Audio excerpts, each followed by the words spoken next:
Welcome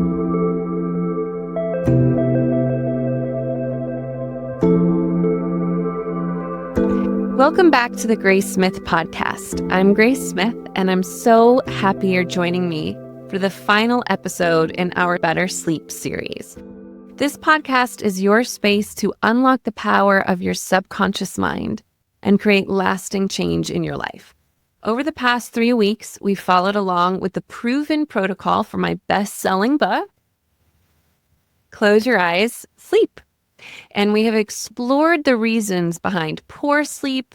We've reprogrammed your subconscious mind, and you've been building routines that actually work to improve your sleep health for the long term. Today, we're tying it all together by discussing any final sleep hurdles that could be getting in the way and focusing on how to sustain new healthy habits that overcome these hurdles for the long term. And it is impossible that all of these will be applicable to you today, as you will see in a moment why. However, if any of them are a current experience that you're having, it will behoove you to take a listen and learn ways that you can apply hypnotherapy to the situation, even though hormones and whatever else might be getting in the way from blocking those truly perfect 8 hours of sleep. So some of the categories we're going to discuss today are pregnancy, parenthood, menopause, sickness, and physical pain, as well as identity, the identity of being an insomniac, which is a very interesting one that we save for last. Let's dive in. My chapter on final sleep hurdles in Close Your Eyes Sleep starts on page 176 if you would like to follow along. Now, these topics are important to go over because they could be the extenuating factors that are affecting your sleep. And early on in this chapter, so it's chapter 8, but it's week 5 of the sleep program. And so it's called Overcome the Final Sleep Hurdles. Now, one of the sleep hurdles that you'll find in this chapter is absolutely relevant for me personally right now. And that sleep hurdle is pregnancy. It doesn't matter how much hypnotherapy you do.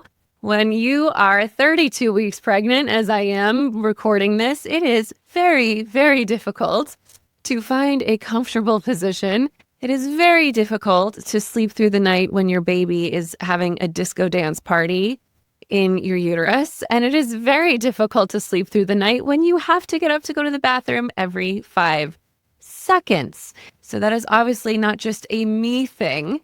According to the Cleveland Clinic, your chances of having to deal with insomnia increase as your pregnancy progresses. About 1 in 4 people, 25%, have insomnia in early pregnancy or the first trimester, but up to 80% of folks report insomnia symptoms by the end of the 3rd trimester. So what's kind of hilarious about this is I wrote this book, Close Your Eyes Sleep, when I was pregnant with my daughter, Aurora, who was born in 2020 during the pandemic. Can you imagine what it was like to be writing a book on sleep and being awake at 3 o'clock in the morning, staring up at the ceiling and being like, I swear I'm not a fraud. I have helped so many people with this. I have helped myself with this. It is just that I am in a stage of my life where there are extenuating circumstances, right? And so we can do all of these things to support sleep, and they certainly can help. If it's just an overactive mind that is contributing to insomnia during pregnancy, then yes, hypnotherapy all the way. But the physical stuff, sometimes what we have to use hypnotherapy for is to make peace with the very short and brief duration of this experience, to try to redirect all of the exhaustion into gratitude and to just give ourselves literal grace and peace for the fact that pregnancy hormones are raging and our body is fluctuating. And then once you have the baby, you're up every 3 hours feeding them in the beginning. So there are going to be stretches of time where even hypnotherapy is not going to be able to get you 8 hours or more of perfectly uninterrupted sleep. It's not because hypnotherapy, quote unquote, doesn't work. It absolutely does. And we have thousands of case studies and all of these wonderful studies to prove it. And you just got to cut yourself some slack and just recognize that this is temporary. Another nice thing that can help is actually visualizing the time beyond this stage of your life when you are going to go back to getting great sleep. Because one day, far off in the future, my friends who have kids who have graduated from college and are off in the world, they tell me that, yes, they still worry about their adult children, but they do sleep well again at night. So it will happen for us. It will. And you will eventually get your sleep debt down far before they grow up and leave the nest. So another tactic can be actually visualizing a really wonderful nap in the middle of the day. They say sleep when the baby sleeps. That's a really nice idea. And sometimes it's possible, and many times it is very much not possible. But what you could do is take 10 minutes to visualize the most relaxing restorative nap. And we have recordings like that on our Grace Hypnotherapy app. And that will actually give you a boost. It will help restore some of the drain on the adrenals. It will help you feel a little bit more energized. And let's face it, we need every drop of support we can get at this point. So for all the other pregnant mamas out there or all the other brand new parents, just know it's temporary and you will be on the other side of it eventually. We just touched on this briefly. If you are a parent, when you sometimes set up expectations for having a good night's sleep, you still have to operate within the framework of reality. So I share this statistic that can be found on page 184 in Close Your Eyes Sleep. Nearly half of all parents with children 6 months or younger get just 1 to 3 hours of uninterrupted sleep a night. This is admittedly not shocking. The sleep deprivation that comes with having a baby is well documented, and anyone who has had children knows how real this is on a deep and visceral level. So as parents, we have to do our best with the hand that our beautiful little ones deal us. Our children are going to be sleep interrupters, and let's be patient with ourselves as we find a routine that works for their developing brains and for our responsibilities throughout the day. So I personally found in those moments when I was struggling most that self-hypnosis and listening to our app was really vital for me in reassuring my subconscious mind once again that this is just a season and that almost all parents have been through it, except for those very few who love to tell us that their babies are perfect sleepers and sleep through the night from day one, which is like physiologically impossible. It won't last forever. And going to sleep as possible is when our kids go to sleep can really truly be a lifesaver. So if you're going to use hypnotherapy again for anything during this stage, it's about forgiving yourself when you have reactions to others that might not be reflective of your highest and greatest self. It can be for visualizing the future when you are bringing that sleep debt down.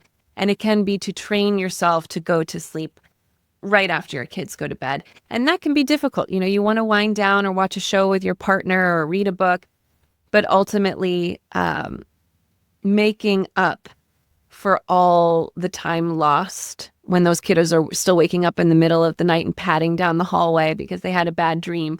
You know, it's not just newborns. This goes on for years and years and years.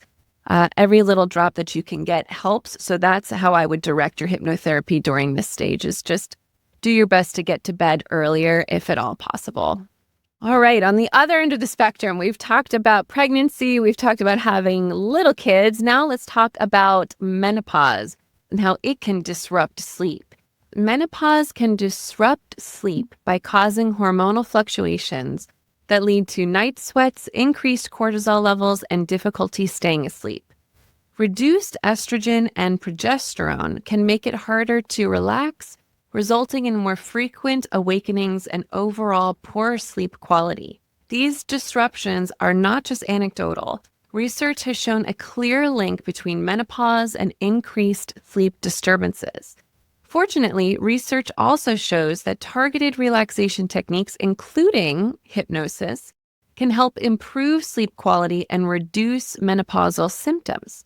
A 2022 study in the Journal of Patient Education and Counseling found that progressive muscle relaxation, PMR, which we use in the majority of our hypnotherapy sessions on our app as part of the induction, this can help improve sleep and reduce hot flashes and night sweats in perimenopausal women. Perimenopause, the stage leading up to menopause, often disrupts sleep as well, with half of women experiencing insomnia. Researchers studied 108 women, dividing them into 3 groups. One listened to progressive muscle relaxation recordings, another combined PMR with a health education booklet, and a control group received neither. After 9 weeks, both PMR groups showed significant improvements in sleep and symptom relief, with the combined approach having the strongest effect. These findings highlight how simple tools like relaxation recordings and education can be easily integrated into care to improve sleep and well-being during, specifically, perimenopause. Now, I have had a number of clients throughout the years who have asked for support with things like hot flashes and also the mental load that comes with such a fundamental physiological change and what it signifies.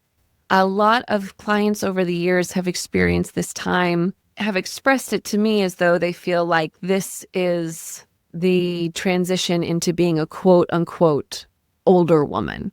And that is very, very difficult for them psychologically to contend with. So it's not just that we're going to go into hypnotherapy and visualize turning down the thermostat so that the body can cool down, which I have seen work very, very effectively. But it's about reframing what this next phase of life looks like, what it means, taking your power back from a narrative that our culture has not curated kindly or accurately. This is also a time where a lot of women start to get their lives back, where they get to focus on things that they care about. They have a lot more time potentially. It can be a portal into a whole new era that is really free and exciting.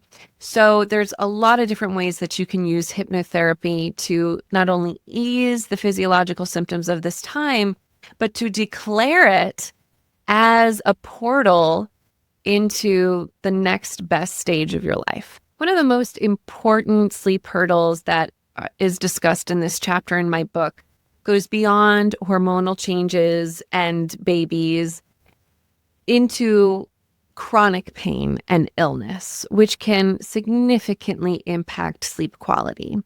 When the body is in discomfort or fighting off illness, it can be very difficult to fall asleep, stay asleep, or reach the deep restorative stages of sleep. A 2025 study in the International Journal of Clinical and Experimental Hypnosis explored whether hypnotherapy could reduce fatigue and improve sleep in people with multiple sclerosis, MS, which is a nerve-affecting autoimmune disease where over half experience sleep disorders. 22 adults with MS completed 8 hypnotherapy sessions over 10 weeks, with fatigue and sleep levels measured before and after. On average, fatigue scores dropped significantly by 8.19 points. These results suggest hypnotherapy may be a promising way to improve fatigue and sleep in MS patients, though larger studies are needed to confirm its effectiveness. This research aligns with other findings on hypnotherapy's impact on sleep and fatigue, particularly in chronic conditions. A 2024 randomized control trial examined hypnosis for fibromyalgia, a chronic pain disorder. The study involved 49 participants receiving standard medication, with one group also attending weekly hypnotherapy sessions for 8 weeks. The control group engaged in casual conversation instead. Those who received hypnotherapy experienced lasting pain relief for at least 3 months, along with significant improvements in sleep, quality of life, anxiety, depression, and overall fibromyalgia symptoms. These results highlight hypnotherapy as an effective, side effect-free approach to managing chronic pain and sleep disturbances. So if you are experiencing illness or chronic pain, please be patient with yourself as you navigate sleep struggles, no matter the cause. Restful sleep is a skill that can take time to rebuild, and every small step forward counts. Even on nights when it feels like nothing is working, know that there are illuminating and hopeful findings in the research around hypnotherapy coming out every day. So trust that your body and mind are learning, and progress has the potential to come with consistency and self-compassion. So yes, if it's something as minor as a head cold that just feels awful but isn't serious, and yet you know if you were able to just rest and get a really good night's sleep, that it could potentially be gone in the morning, and yet that sleep eludes you. And it's so frustrating when you know that it's what your body really needs. Hypnotherapy can help take your mind off of it, even if the sleep recording isn't exactly the thing that's going to work that night because your nose is all stuffed up and it's hard to get air through and it just needs to think about something else. Just listening to a 10-minute recording on increase your happiness can help alleviate the feelings of stress and anxiety that come from not being able to sleep until that head cold goes away. And then, of course, there are the chronic conditions, the chronic pain that go on for years, potentially decades, potentially lifetimes. Knowing that hypnotherapy is not necessarily going to be something that can just override the effects of a medication, especially if it's a stimulating medication, or it's not going to be able to heal a chronic illness in one session. I mean, you never know, but ultimately it would be irresponsible to suggest that that is possible or to get someone's hopes up in the assumption that that is possible, that this is going to be an ongoing process. And yet something that I say to my professional clients, my professional athlete clients, when they first start working with me, it's like, yeah, you would love to win every tournament. You would love to be the number one player on the team every single day. You would love to have the highest score. But what if we just made everything 10% better? What if you were 10% more patient? What if your recovery was 10% better? What if you enjoyed being out there 10% more? And so therefore you were 10% more effective just to start. And then over time, over the duration of your career, what is that going to mean for your stats long-term, for your longevity and your physical health? So in the same way, if using hypnotherapy to improve your sleep or to decrease your pain or to increase hopefulness, to keep you moving forward towards making progress, even if there's just a 10% improvement to start, that is massively significant and it is worth doing. It is worth having a 10% alleviation of symptoms or anxiety or fear. And if you continue with it, what happens when that 10% inches towards 15%? What happens when it inches towards 20%? Once there's a 30% improvement, that's a drastically different life. So even if the improvements are tiny to begin with, I encourage you to keep at it, continue that subconscious conditioning, and allow yourself to get creative with how you're applying hypnotherapy to what you're going through. Even if you can't tackle the number one issue head on directly, there are so many subsidiary issues that are offshoots from the core challenge that you can use hypnotherapy to alleviate altogether. And finally, we're going to talk about something that you may not have heard anywhere else. It's the idea of identifying as an insomniac and how that identity contributes to insomnia.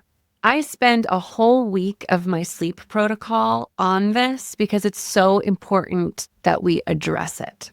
I'll go ahead and read this excerpt from page 209 in my book, Close Your Eyes, Sleep. I'm devoting an entire chapter and an entire week of this program to your identity. Why? Because sleeping well can be a choice.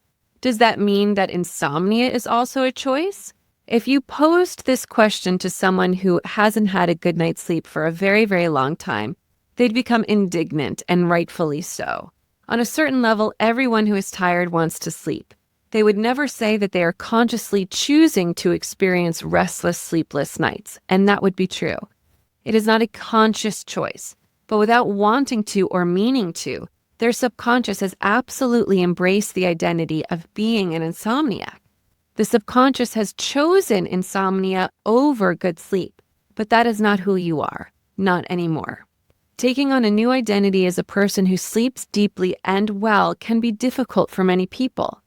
Too often, there has become an unhelpful sense of pride taken in this cycle of endless suffering.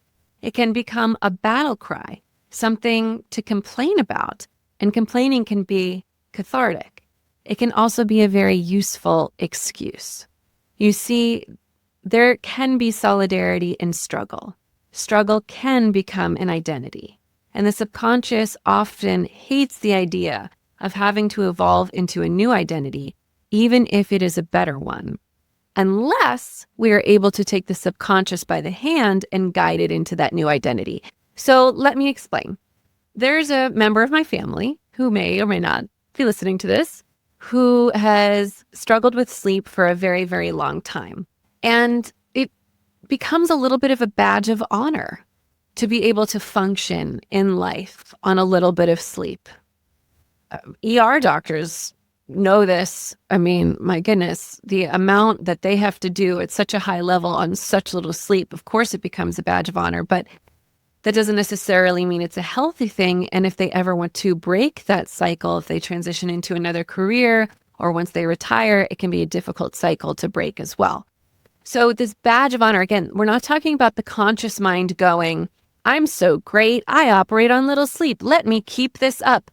Also, it gives me an opportunity to explain away bad behavior. If I was snippy with someone or if my work wasn't up to the highest standard possible, I can just blame it on sleep. So let me keep on doing that. The conscious mind doesn't think that at all. I'm not suggesting anyone has ever had that thought. They're thinking, I'm exhausted and I wish I could do better. I want to be more patient. I want to be energized, right?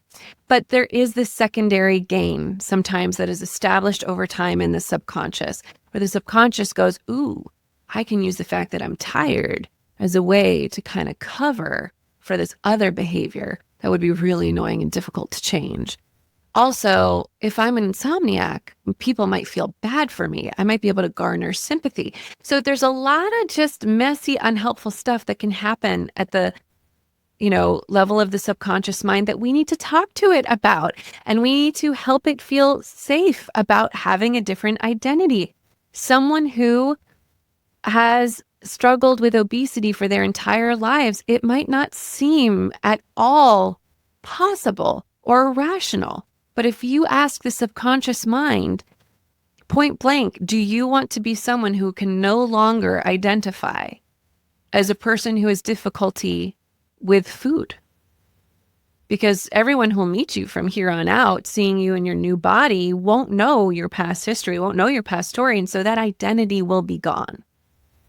I can promise you, because I've seen it thousands of times, the subconscious is terrified by that prospect. It knows itself as a person who struggles with this.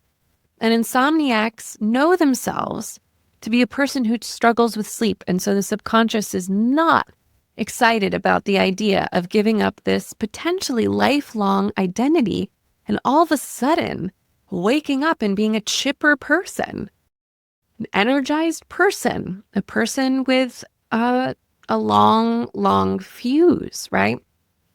Even though it's better for us and even though the conscious mind knows that we want it. So we use hypnotherapy to go in, to understand those fears, to discuss them, to really help the subconscious understand why reframing that identity is the most empowering, powerful choice.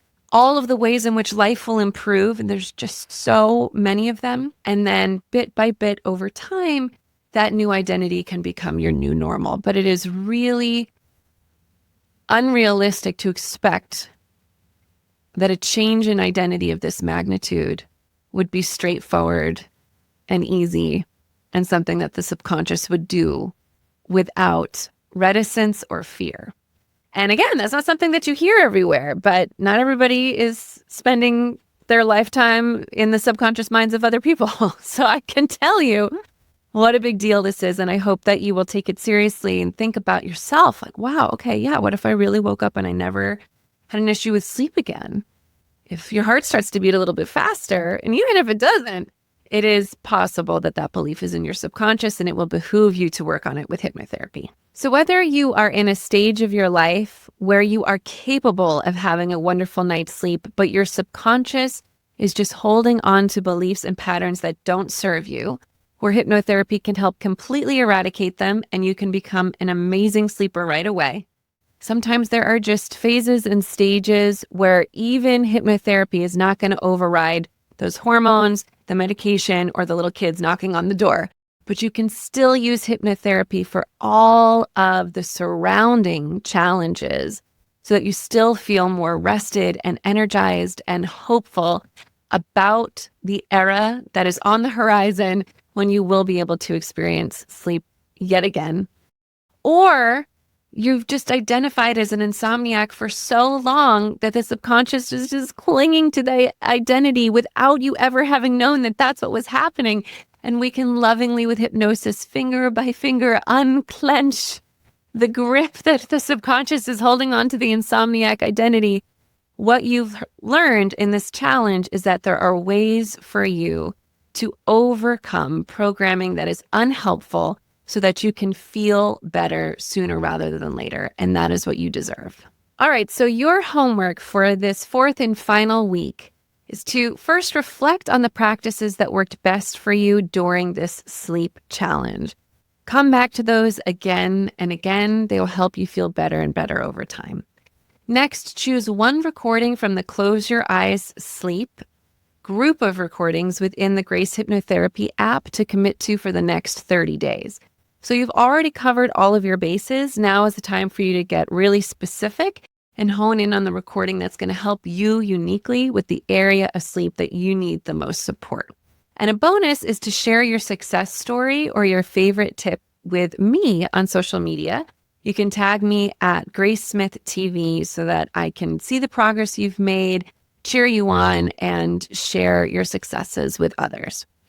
Thank you so much for being part of the Subconscious Toolkit for Better Sleep. Thank you so much for being part of this Better Sleep Challenge. I hope you found this series inspiring and packed with tools to improve your sleep. If you've enjoyed this journey, please share it with someone who could benefit from these insights. And remember to subscribe to the Grace Smith podcast. Please consider leaving a review and let me know your favorite tip or takeaway on social media. Your feedback means the world to me. Until next time, take care and remember you have the power to create the restful sleep you deserve. Sweet dreams.